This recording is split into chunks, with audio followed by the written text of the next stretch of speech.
Dr. Adam Harcourt, welcome to Life After Impact. How are you? I'm great. Thanks for having me. Yeah, so you are a fourth generation chiropractor, a board certified functional neurologist, and you have a clinic in Pennsylvania called the Harcourt Brain Center. Is that correct? Yep, that's right.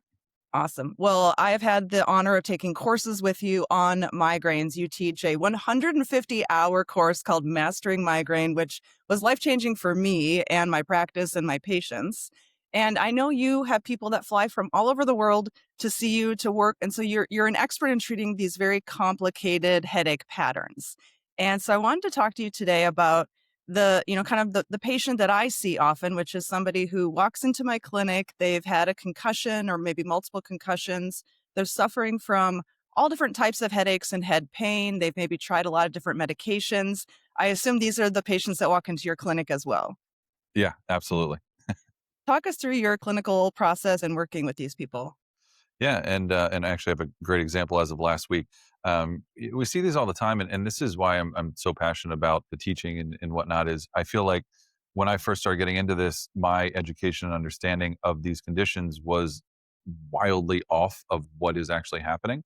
And it's also makes it really difficult to treat people, right? If you don't know what headache they're having, how are you supposed to treat them properly? And so typically when people are coming in with post-concussion or what they think is migraine or whatever, there is a lot of overlap, which makes it challenging. And there's not an objective criteria for either one. That's my big problem. And so the most common thing you probably see as well is people come in, and they've had trauma or whatever, and they say, well, I've been diagnosed with migraine. They say, and you go through the list. Well, I've tried Topamax, I've tried rizatriptan, sumatriptan, Imitrex, Relpax, Ubrelvy, Aimovig, Dojovy, and they list this whole list of things, and I go, well, have any of them helped you? They go, no, not really. And you're still trying these medications like just for migraine. That's what they're for. And I say, well, they said it was post-traumatic headache, but then when I had it for a long time, they said it was migraine. And I go, it just like hurts my soul because I'll see these people sometimes that have been in this situation for 10 years or 20 years or 30 years. And the changes you can make in a couple weeks, right, is life changing. And it goes, well, what if we did this 30 years ago? Right. And so when I'm looking at what is going on with this patient, my first question is always history, right? Because if you're 40 years old and you've never had a migraine in your entire life, and you get in a car accident, now you have headaches, and you get diagnosed with migraine, I can almost guarantee you it is not migraine. Okay, migraine is genetic, works differently than other headaches. Post-traumatic headache is not that. Okay, the problem is it presents very similar, right? So if you have a subjective diagnosis and you have subjective symptoms that look similar to migraine, I mean, technically the medical doctor, neurologist, whoever diagnoses you isn't wrong, right? They're using the gold standard criteria, but when it comes to actual treatment, then you don't get good results. And it's frustrating for everybody. And so what I found is we start with things that we can objectify, right? We look at things like blood pressure differences side to side. We look at oxygen levels side to side. We look at things like palatal paresis and just ways that we can look at the system and say, hey, does this look like it is migraine or does this look like concussion? And I'll have a good example for you in just a second. Okay. And so what you're describing with these exams is actually looking at a difference in, say, the sympathetic output or parasympathetic output from the brainstem. And is it different from the left side versus the right side? And Yep. that kind of gets into this idea of imbalances within the brain have these both motor and autonomic output consequences that can actually be objectively measured. Yeah, and it's really exciting because we're getting better at measuring these things. So, for a perfect example, is with post concussion syndrome. When I was even starting school, the prevailing thought process was that only about 15% of people that get a concussion have long term effects, and the reality was we just didn't know how to measure it. Right, so that was the best number we had. Now you look at research that comes out and we're going, oh crap, it's like 70, 80% of people that get concussion that end up having long-term, consequences because we can see it. And I don't know about you, but this is a weird thing that I've seen commonly is people will get knocks to the head, whether it's car accidents, falls, things where, again, 20, 30 years ago, you thought if you got a knock to the head and you didn't pass out, then it wasn't a concussion, right? So they think nothing of it. I recovered, I'm fine. But what happens is they got a concussion, there was damage to the brainstem or some area that is common with concussion. The brain was able to deal with the symptoms to where you felt like you were okay.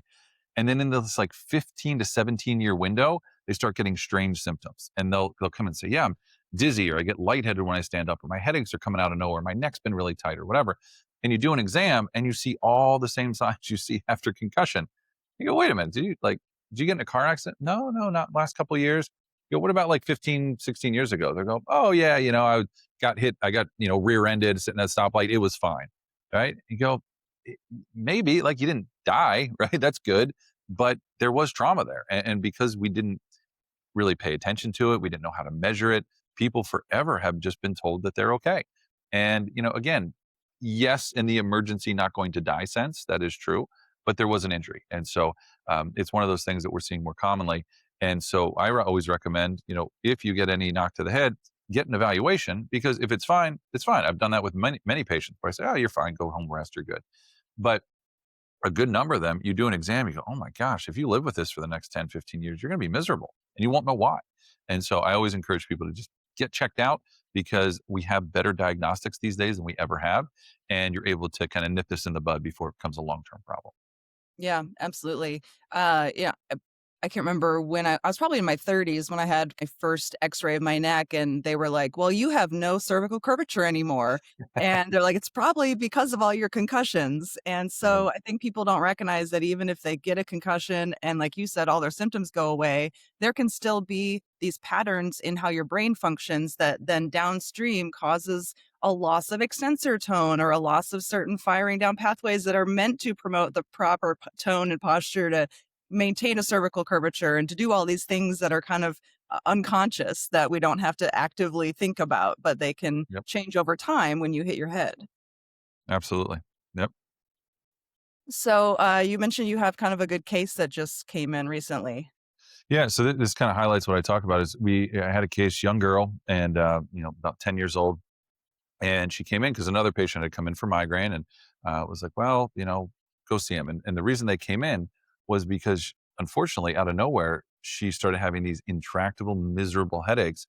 And she was in the hospital for 2 weeks, which I have a 9.5-year-old. So I'm thinking, oh my goodness, I can't imagine. And so they dealt another couple weeks with these headaches. And they said, well, um, you have these migraines. And I didn't find this out till later, but it turns out they had 3 independent neurologists all diagnosed her with chronic intractable migraine. And so they said, okay, well, here's all the medications we're going to start. They could not break the headache until they gave her a massive cocktail in the hospital intravenously. And that brought it down a little bit, and then it came right back. And so she can't go to school. It's awful. So luckily, this is why I say luckily, I end up seeing her about 6 weeks after this happens. And so she comes in for the exam. The mom's there, and real sweet little girl.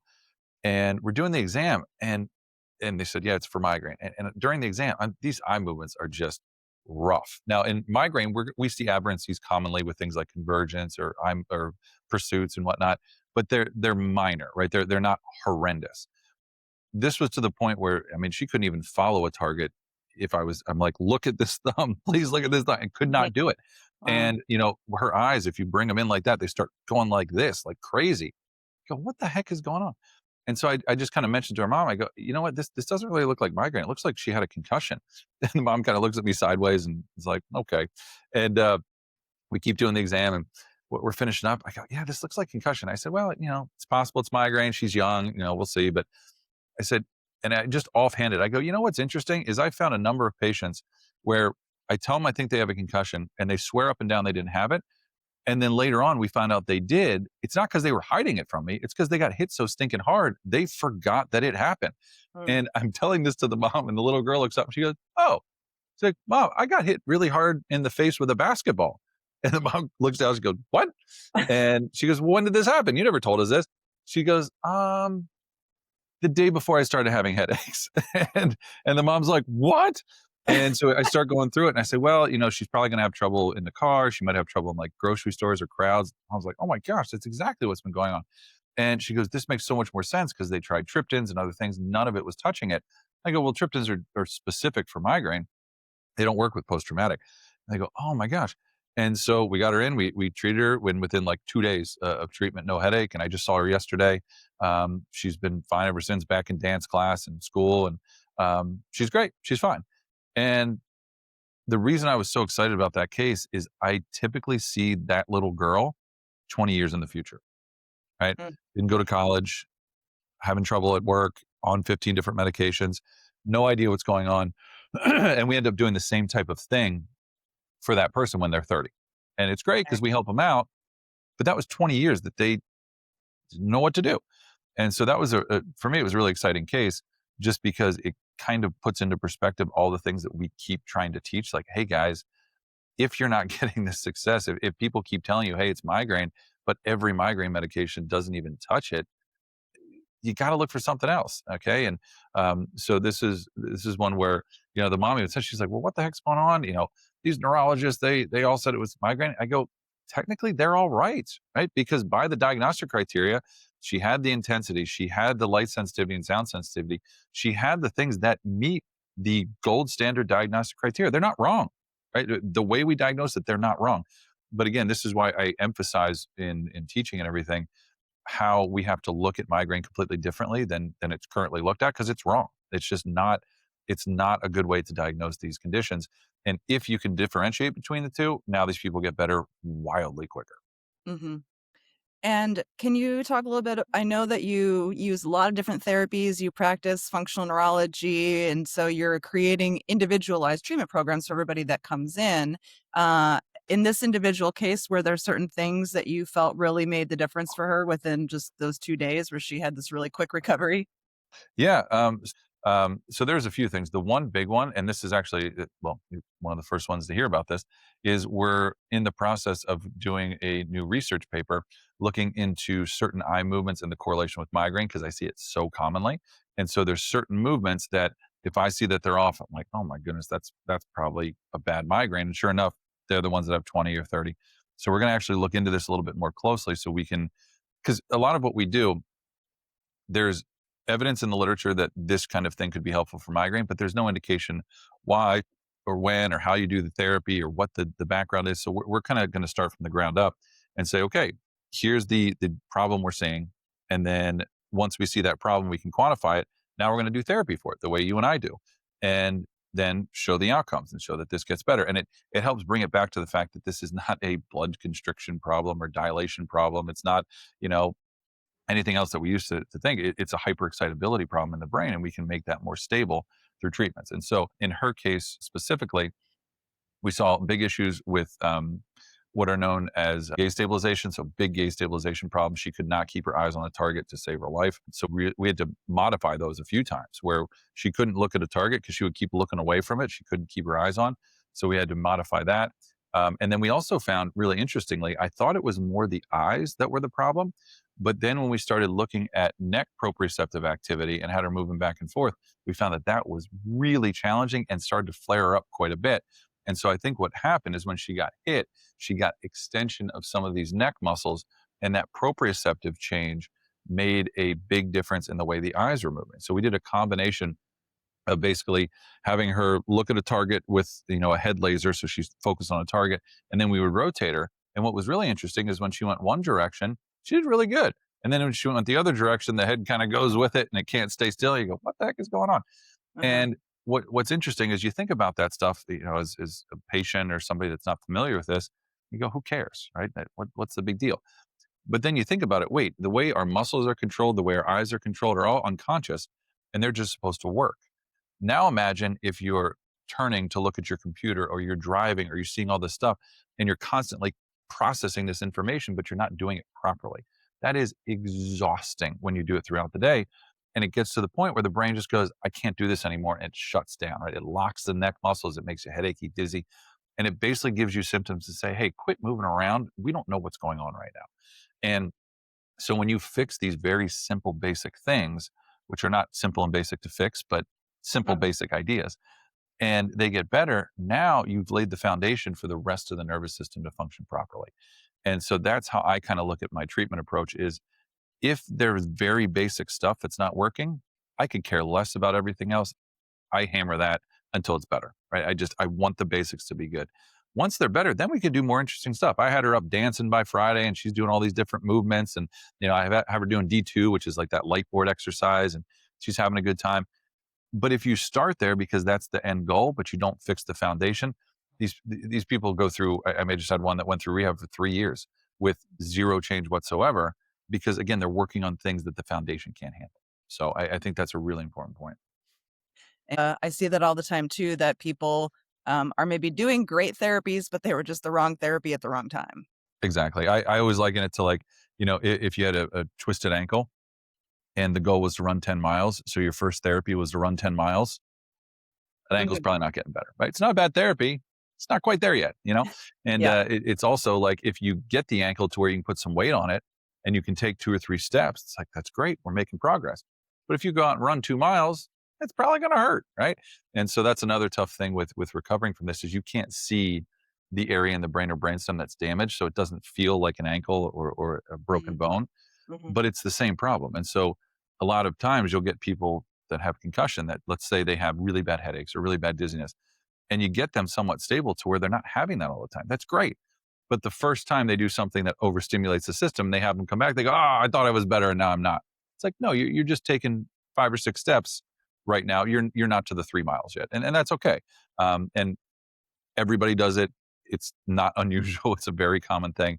Mhm. It's really tough for us to process because once you feel better, you kind of feel like you're always going to feel better, and that's just kind of not how recovery works. Right. We want it to be very linear and upwards, but Hundred it's percent, hundred it's percent. not that We way. do too. I want the same thing. It's just unfortunately not how it works. Yeah, yeah. Now, there was something that, you had taught in the courses that I took from you, and it was a little kind of like sensory trick to help abort a migraine, which is where you take an insufflation bulb and you just do a puff of air into the ear, like, once every 3 seconds for 90 seconds.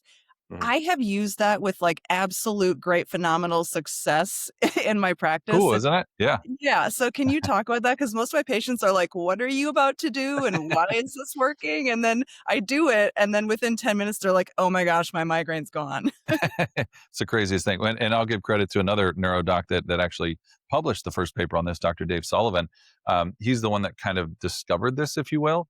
And he published a simple paper. He said, you know what? We take this insufflator bulb, we pump it into the ear, and we see migraines go down. I go, that's interesting. And so I started using it, and I found a couple nuances to it. And one is you can't just puff air into the ear; it has to actually deflect the tympanic membrane. I don't find that it works very well if you don't do that. The other thing is with the stimulation, the reason it works, we think, again, this is somewhat experimental, is there's about 3 different cranial nerves that are all innervated into that tympanic membrane, and they relate to migraine, right? Trigeminal being one of them, vagal being another. And so what we think happens is it's a neuromodulatory effect, just like peripheral nerve stimulation, just like laser, just like anything else. And what they found is if you do the insufflation, and you can do it differently. So a lot of times I'll start at maybe 30 seconds, do like 2 hertz, right? Pump it once or twice a second. And then I'll go longer, shorter, depending on how they respond. But what he showed in his paper is if you do about 5 rounds of that and they don't really get much better, they're probably not going to get better, right? But if they're improving after 5, they can keep improving up to about 8 or 9 rounds of that, 30, 40 seconds. The other thing that I found personally is that if they've already taken like a triptan, like a rescue med, doesn't tend to work as well. It can. I've had 1 or 2 where they get responses, but usually if they say, yeah, I got a migraine, I took my Imitrex and then I came in, that's fine. It's just probably not going to work as well. So I use this as kind of part of my armamentarium to knock out a migraine, but it's one of the first things that we start with because it's non-invasive. It usually doesn't bother people. Some people have an issue with it, but most people feel okay. And it's like, well, the worst case scenario is it doesn't help, right? But best case scenario is you take your 8 or 9 out of 10 migraine down to like a 3. You don't have to take meds, no rebound effects. It's pretty cool and interesting modality. And Yeah. um, I don't know the specifics, but I believe there's some people in our group that are working on more of an automated version of it, where Mhm. you could just put it in the ears, set it to whatever you want, and then it could either be an at-home unit or one you can use in your office.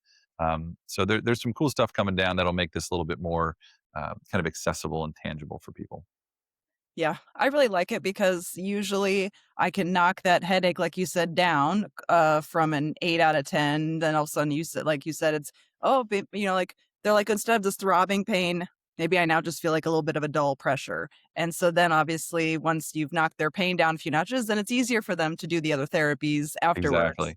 to help, Exactly. like you said, help stabilize a hyperexcitable brain, essentially. Yep.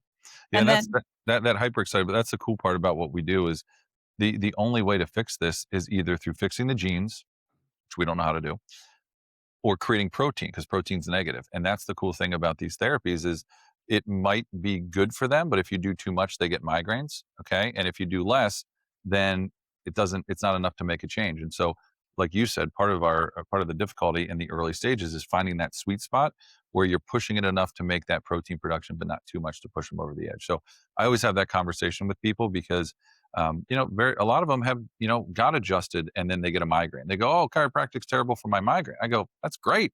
They go, "What?" I said, "No, no, no, not because you get a migraine." I said, "That means that pathway is directly involved in your migraine. There's just too much stimulation, right?" And so we have protocols to fix that. So it's an exciting thing because there's no one perfect way to fix this stuff. And each person with a migraine has different areas that are involved. So you might benefit more from acupuncture for patient one, but then from massage from patient two. And so that's what's exciting, I think, about the model is it doesn't say here is the treatment. If that doesn't work, good luck. It says, well, we have a good idea of what we're going to treat with you, but that's going to change based on how you respond, and we can adjust from there. So I think it's just an exciting way to go about these cases.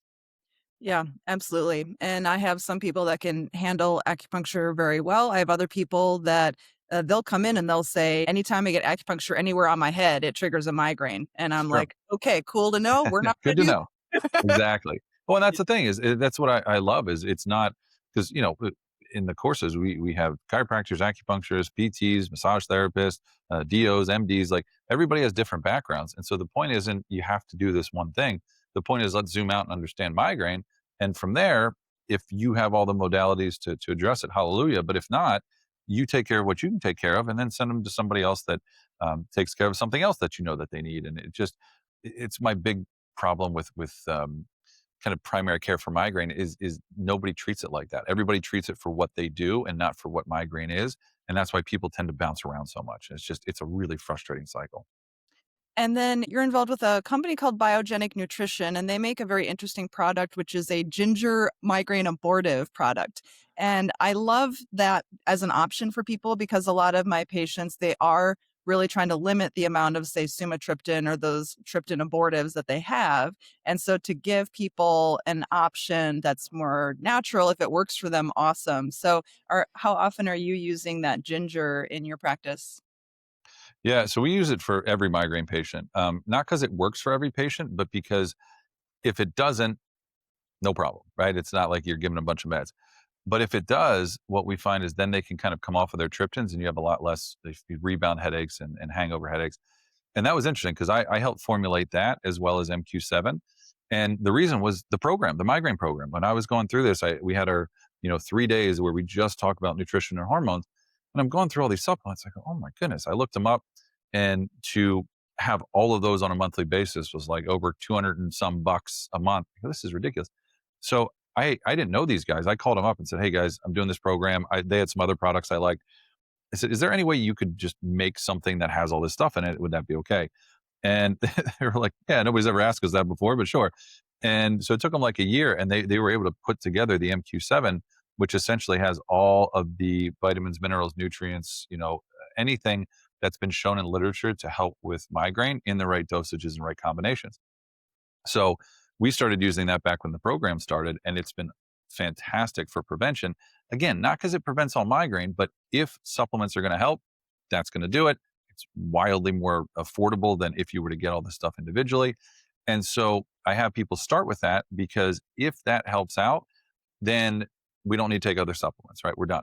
And Mhm. if it doesn't, well, we don't keep trying a million different things because sure, there is a possibility that other stuff could help with individual patients. But at that point, you have a million different, options. And so then there was a study back in 2013 where they were giving people ginger capsules, and it was helping with migraine. And the cool thing was it was equivalent to sumatriptan as far as what patients felt like they got benefit from. And so I started doing that, and I liked it because we would give them ginger capsules and it would help. But because it had to go through the GI tract, it took like 2-3 hours to work. So I asked the guys at Biogenic again, hey, could you make this sublingual? And they go, sure. And so it's literally just MCT oil and high dose ginger. That's what it is. But because it's sublingual, it gets into the system within 15, 20 minutes. And what I found personally is if you've responded well to triptans in the past, you'll probably do well with the MGR. The other important point is a lot of people confuse their different headaches for migraine. So they might get cervicogenic where it hurts back here 10 days a month, and then 2 days a month it goes into the eye. Well, what they're telling you is they have 10 cervicogenic headaches and 2 migraines. And so what I tell them is I say, hey, these headaches back here, MGR is not going to help. But if it's up here, there's a good chance that it's going to work for you. And so, full disclosure, I had nothing to do with the company up until recently. And so they actually asked me to come on to help create content and talk more about migraine. So I am working with them now, but I've been using it for 6 years. And it's just such an easy, simple thing to add into their care instead of trying to, take 50 different things a day. So it's been a really neat thing. And I think looking at the literature, there's some new stuff coming out. And as new things come out, I want to actually incorporate that into the product. And that's kind of the goal long term, is to keep up with the literature. Awesome. And, I find too that a lot of people are out there searching for answers on the internet by themselves. And then they hear, oh, well, this supplement is supposed to help and that supplement is supposed to help. And then they start ordering things off Amazon and you don't know what the quality is. Right. And then all of a sudden you got a cupboard full of 20 bottles and you forget kind of why you're taking what. And so the fact that Exactly. Q7 takes all of the kind of evidence-based vitamins, minerals, herbs, and puts it all together in one bottle is like very nice for people. It's so simple. I know. I actually got kind of overwhelmed when I was teaching the program. I'm like, how are people going to take all this stuff every day? And it just makes it simple. And now that's also what it's also kind of the basis of what I do for hormone treatment, which we probably won't get into that too much. But the only time that I'll really give other stuff then is if we do actual testing and we find out, yeah, actually we need to add this or add that for you personally. But we don't know that till testing. And so I feel like that's the best way to do it is, here's the blanket. This helps kind of a bunch of people no matter what. And then for you personally, let's do some individualized testing. And if you need other, vitamins, supplements, hormones, whatever, then we can address that like for each individual person. Yeah, yeah. Well, and I find too that sometimes when you got somebody with really severe migraines that are having migraines like 20 days out of a month, a lot of times for women, as they get better and as their brain stabilizes, then all of a sudden it becomes much more obvious that the migraines are now coming on hormonally. During their And cycle. Yep. it's like, okay, now let's dive into those hormones and figure Yep. out that piece. Yeah, and I always tell people if somebody comes to me and they're having 30 a month and I get them down to 2, I can guarantee those 2 are going to be right before their cycle starts every time.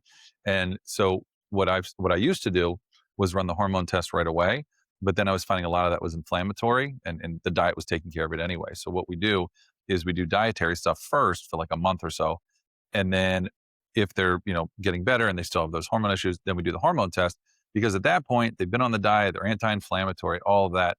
And if they still have abnormalities in the hormones, we know that that's a problem we have to address. And that's where, every month we see it get a little bit better. And that's the goal of care. I don't expect it to go away like that. It's not how it works. But as long as we see a decrease in frequency, intensity, or duration month to month, we know we're doing the right thing. Yeah, yeah, absolutely. And in terms of the diet, since you brought that up, are there certain like things that you feel like are the biggest offenders that you absolutely say to people like, let's cut this out? Our favorite beverage? I'm offending right now. And it's the worst thing is like, because I don't get migraine, but I love coffee, Mhm. and it's something that I have all of my migraine patients off of. And so if I make the big mistake of having coffee out in the thing, I get heck from all of my patients. What are you doing to Yep. me? You got me off of it. Come on. So real quick about caffeine, and because there's a bunch of arguments, and what irritates me about literature actually is if you look at each individual paper, there's one that says no, it doesn't make a difference, and then oh, it makes a huge difference, and no, it doesn't actually make a difference. But if you just look at all of the literature in an aggregate and what their conclusions are, what they actually find, not just what they think they found, what you notice is that the decrease in caffeine from, let's say, 10 to 1 or 2 to 1 or 5 to 1 or 5 to 2, any decrease whatsoever doesn't make a difference. Doesn't really make a difference at all. But when you start looking at the change from having any amount of caffeine to 0, the change is huge, right? Interesting. And what they found is that caffeine itself does a couple different things. It is a drug, so it changes your brain conformation. Specifically, it changes like CSF production and things like that. But more importantly, related to migraine, there's studies that directly say caffeine directly increases neuronal hyperexcitability. What are we trying to do with migraine? decreased focal hyperexcitability, right? So it makes sense across the board that it's likely to contribute. And so my spiel is always the same with every patient because I've done this with thousands at this point.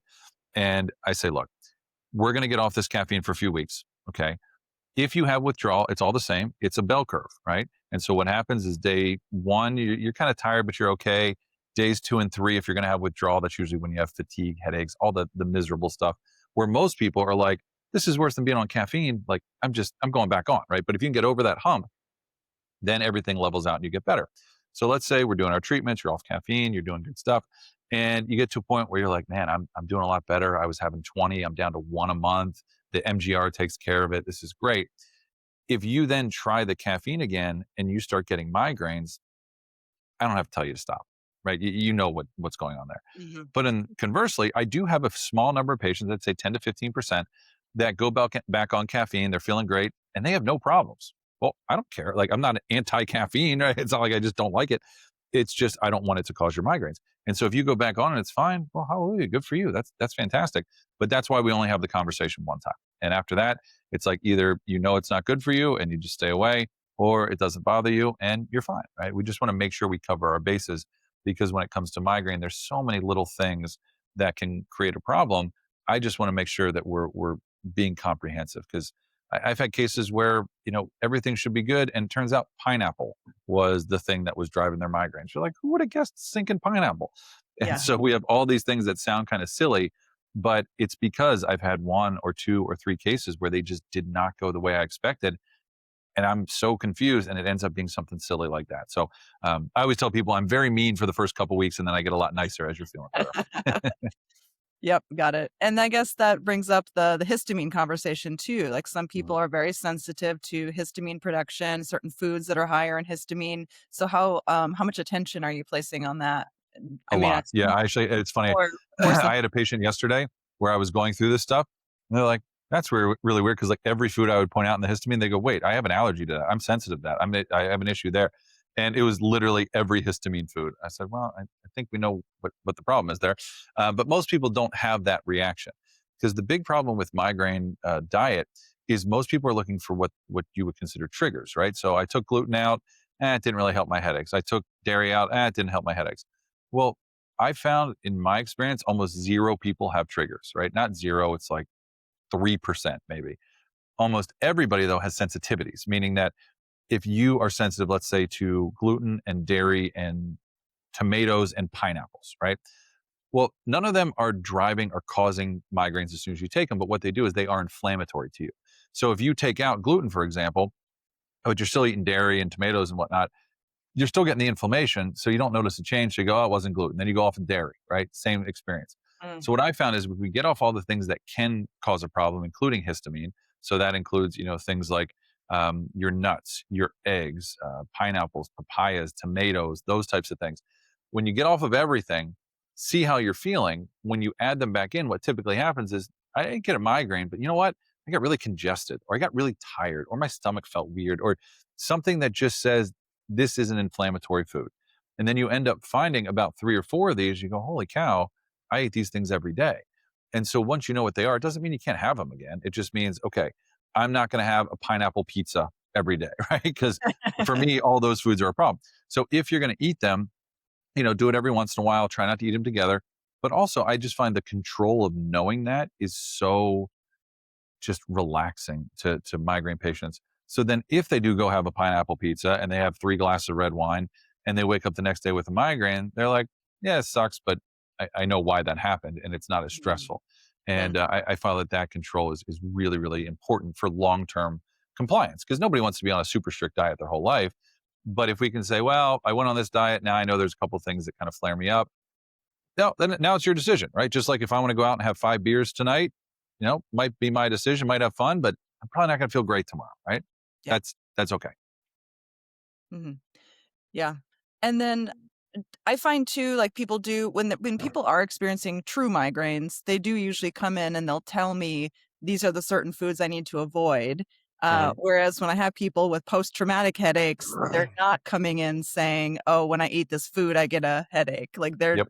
and so I think those little clues just in people's intake too can kind of guide you into being like, okay, does this look more like a real migraine or are we dealing more with a post-traumatic headache? For sure. Yeah. And I have a couple basic questions I always ask. I always say, where exactly is the headache located? Okay. That's my number one. Then I always just ask their history of medication use, right? What helped and what didn't? Because can you have migraine and triptans don't work for you? Sure. But normally the reason that that happens is each triptan works on different serotonin receptors. And so if they've tried 3 or 4 and none of them have worked, now it's less likely to be migraine. Still not impossible. But if they say, well, none of the triptans have worked, when I say migraine, it's top of the forehead or it's back of the neck or it's on the sides. Well, those 2 things combined right there tell me that's probably not migraine, right? And then if they say, well, I got it and it started right after a head injury and I never had a history before, probably not migraine, right? And then they'll say, well, I actually can't be migraine because I don't get any of those auras, the visual stuff. Well, only about 33% of people with migraine have aura, right? So most people don't. So there's all these little clues that I kind of walk through. And then when I'm doing the exam, for example, the differences in blood pressure and all that, they're usually pretty subtle with migraine where they can be a lot more accentuated with post-traumatic headache. Mhm. And just as you talked about, the importance of like diet, nutrition, and hormones, huge in migraine, not as not I don't want to say not important. It's just not as many people have that as a big problem. So like 98% of my migraine patients, there's a hormone nutrition component. I'd say like 40 or 50% of post-traumatic headache that actually ends up playing a part. So that's a case by case basis, Mhm. which is why I don't kind of emphasize it as much. I typically go right in for the neuro treatment on those cases, get them treated right away. And then if they need more, we do diet and hormones. Whereas if you have migraine, I'm making you do the diet and hormone testing, all that before I even see you if you're coming from out of town. So that way we know all of that is dialed in. So when I see you for the neurological treatment, we know that any changes are due to the care and not from withdrawal from caffeine or blood sugar issues or those types of things.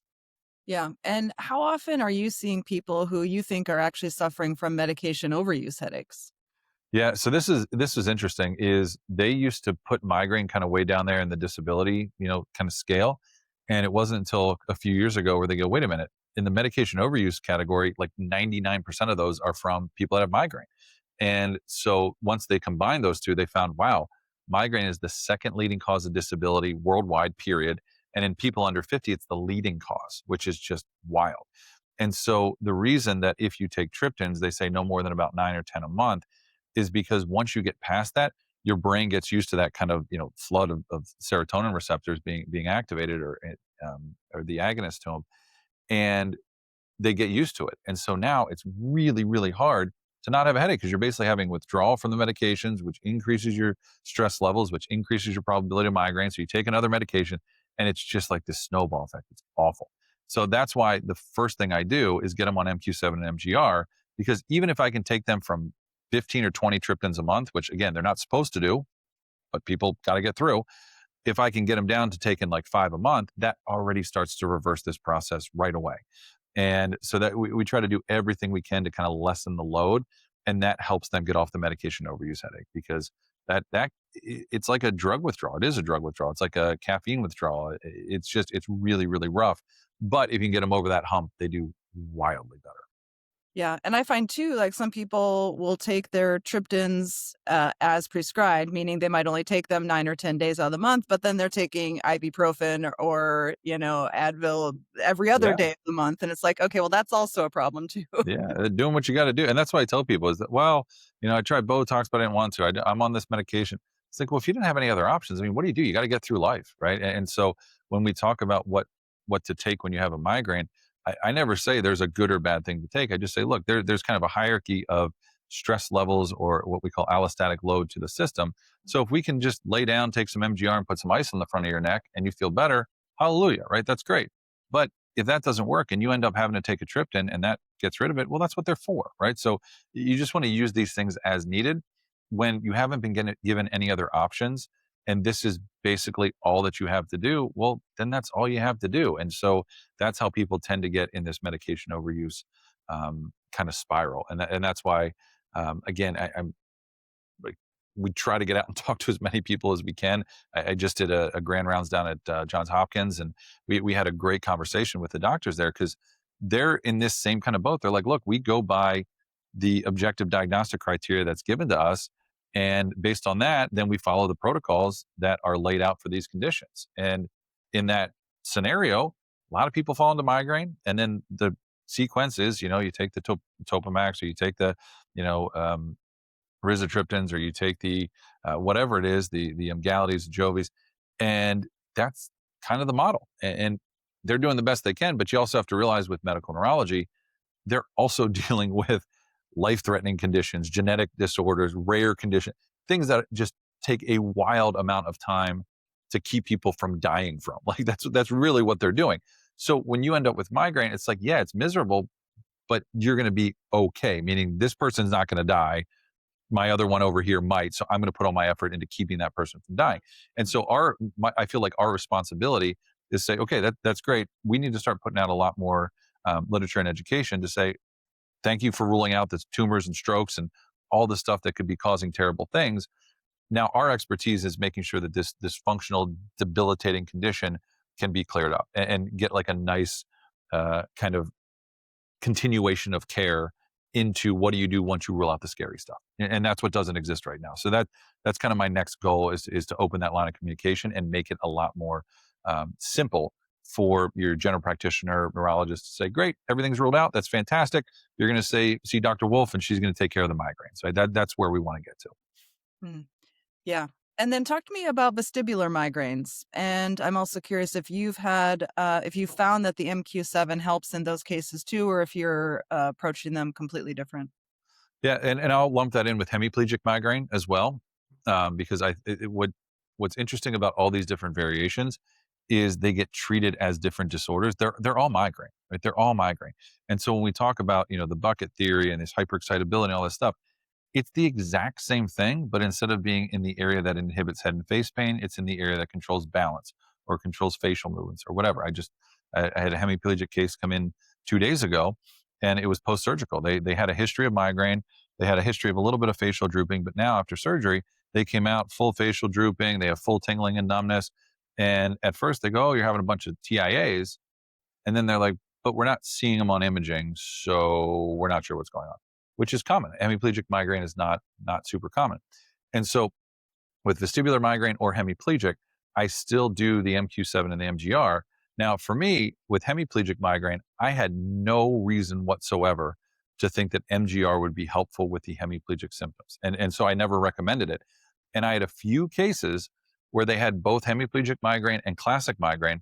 And I had about three patients in a row all say, what was weird? I had the headache. I also had the hemiplegic come on. I took the MGR and my hemiplegic symptoms went away.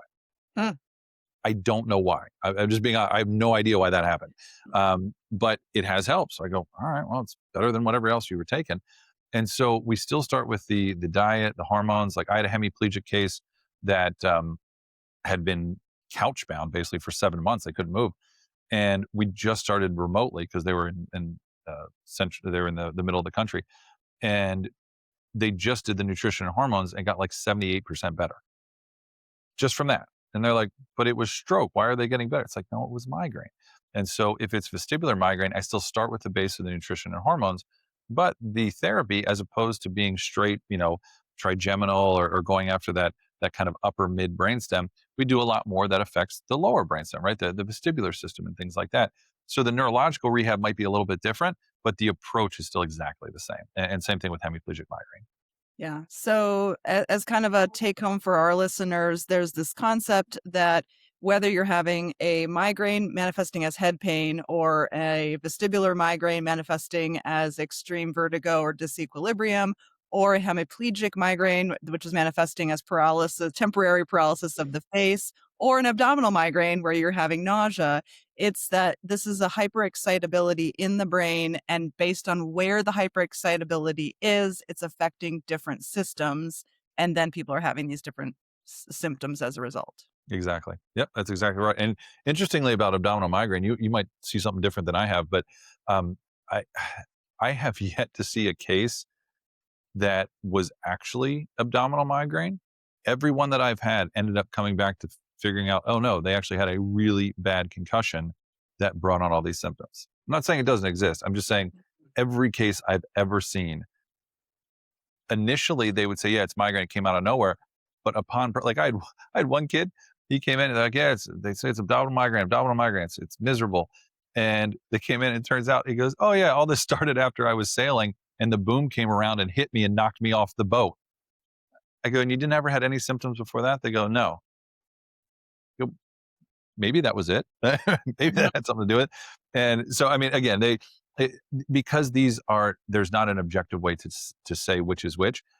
My guess is there are people that have these abdominal migraines that are really lower brainstem, and that's where that's coming from. But the vast majority, I feel like, are diagnosed as abdominal migraine because of the nausea and the different symptoms that aren't as classic, I guess, with post-traumatic headaches or post-traumatic concussion syndrome. And when in reality, they're just a knock to the head, right? And so that's just an interesting Mm. observation I've had over the years is I just haven't seen one yet. It's just very interesting. Yeah, yeah, interesting. And then let's talk about barometric pressure because a Mhm. lot of people that suffer from migraines become their own weathermen in a Yep. sense. As soon as the barometric pressure changes, they get a They migraine. know it's coming. Yep. Yeah. Well, yeah, the way I describe that is when we talk about the bucket theory, which we didn't talk about here, but I'm sure you've talked about it, is if you imagine that part of the brain that's hyperexcitable for whatever type of migraine you have, you imagine it as a bucket because as stressors, right, hormonal stress, musculoskeletal stress, nutritional stress, whatever it is, fills up that bucket and the bucket overflows, that's when you get migraine. Now, we technically we talk about it this hyperexcitable state and all that, but the bucket makes sense. And what's interesting is over time, the bucket can either get bigger or smaller. So if you have 2 migraines a year, right, you have a big old bucket. It takes a lot of stress for you to end up having that migraine. But now it starts being every month, every 2 weeks, every week, every other day. And eventually you get to the point where the bucket is so small that even if you go in, let's say you get acupuncture and it's wonderful for you, there's too many other things filling up the bucket. So it looks like, oh, that didn't work. I'm going on the next thing. And you try chiropractic and it's great for you, but the bucket's so small, so it looks like it didn't help. And you move on to the next thing. And this keeps happening over and over. That's why with chronic migraine, we approach it in this comprehensive manner where we look at all the different things and we try to remove things from the bucket, but stimulate the area that is involved in the migraine so that it creates more proteins, makes it less hyperexcitable, and makes the bucket bigger. The way this relates to barometric pressure is, believe it or not, I haven't figured out how to control the weather. Can't do that yet. So I can't empty the bucket. But what I can do is I can make the bucket bigger. Okay. Mhm. And so what we find is as people get better and they get more stable, they'll get to a point where they'll still feel the barometric pressure. They'll feel everything that usually leads up to that migraine.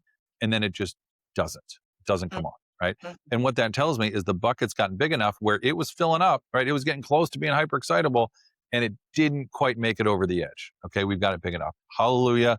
We know we're in great shape then. And that's kind of how you treat exogenous stressors that you have no control over whatsoever. You're not going to get rid of that stressor. Just like I had one time where she was doing really well and then she started spiking up headaches. I go, what the heck happened? She's like, my mother-in-law moved in with us. I go, oh, I can't take that stressor away. Sorry. Let's keep working on the things to make that bucket bigger. And that's what we did.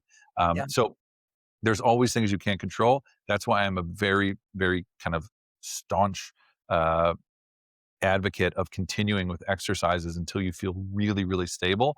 Not because you're going to get a migraine if you stop doing them, but because we want to make that bucket as big as we can. So when inevitably those big stressors come along, it's not taking you out for weeks or months. Yeah, yeah, that makes sense. So it's when people tell you that, it's really just an indication of kind of where they're at in terms of how full is their bucket or how big or small is their bucket. And Exactly. your approach is still technically the same. Let's try to decrease the hyperexcitability in the brain. Let's try to stabilize the brain through active neuro rehab, create those proteins that create the proper voltage of the cell membrane so that it's not so hyperexcitable. That's exactly right. Yep. Awesome. Well, why don't you give us some information on where people can find you, where your clinic is, and then some of these other things you have going on. I know you also wrote a book that is probably chock full of helpful information for people. Yeah, yeah. So we're at Harcourt Brain Center, right? It's the easiest thing is just look on Google. You can find us pretty easily. We're in York, Pennsylvania. We're also on Instagram. It's at Migraine Doctors. So we've been on there for quite a while. A lot of content there. Um, anything. I think I have part of my speech from Hopkins. We were on when I was with Dr. Drew doing his podcast, that's on there. So lots of cool stuff to look up. A lot of helpful hints. We do things for the holidays, things like that. So that's a great resource for us. Um, I did write the book. It's not available very easily right now, but that hopefully will change soon. So it used to be on Amazon. It'll probably be available on a different website. We are working with biogenic nutrition, so there's some really exciting things that will be coming out in the next couple months through them. So some at-home things that you can do on your own.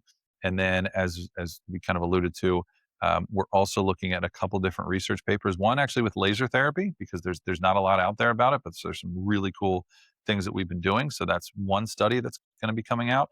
And then there's another one we're going to start looking at with eye movements, being able to track those and then kind of quantify that. So again, that's all coming down the pipeline. But easiest way is just look us up online or go to Migraine Doctors at Instagram. Excellent. Well, I'll post all that in the show notes. And then once your book is available, I can also put that on my Instagram and get that out to people too. Perfect. That sounds great. Yeah. Well, thank you so much for sharing all your wisdom, your experience, and it's been a great conversation. Yeah. Thanks so much for having me. Absolutely. All right. We just